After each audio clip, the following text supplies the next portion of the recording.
मी माधव बावगे, राज्य कार्याध्यक्ष, महाराष्ट्र अंधश्रद्धा निर्मूलन समिती. पुरोगामी महाराष्ट्रात मुंबई उच्च न्यायालयाच्या मुख्य गेटच्या जवळ नारळ, लिंबू, काळ्या बाहुल्या, हळदी कुंकू टाकल्याचा अघोरी प्रकार काल परवा घडला, याचा मी जाहीर निषेध करतो. मुंबई ही महाराष्ट्राची राजधानी, तद्वतच अंधश्रद्धेची राजधानी झाली का असा प्रश्न पडतोय. दुबळी मानसिकता ही अंधश्रद्धेचे माहेरघर असते. याचं मुख्य कारण वैज्ञानिक दृष्टिकोन, शोधक बुद्धी, विवेकी आणि चिकित्सक विचार शिक्षणाच्या माध्यमातून विद्यार्थी आणि सामान्य माणसांच्या पर्यंत पोहोचवण्यात शिक्षण व्यवस्था कुचकामी ठरली आहे असं या ठिकाणी वाटतं.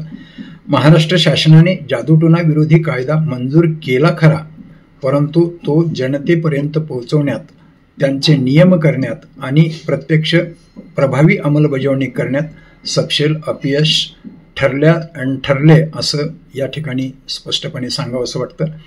महाराष्ट्र अंधश्रद्धा निर्मूलन समिती ही संघटना पातळीवर सतत प्रबोधन करते, त्यामुळेच 1000हून अधिक जास्त गुन्हे नोंद झाल्याचं या ठिकाणी सांगता येईल.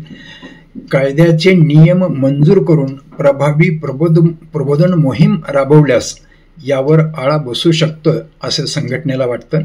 महाराष्ट्र अंधश्रद्धा निर्मूलन समिती याबाबतीत शासनाला सर्वतोपरी सहकार्य करण्यास तयार आहे.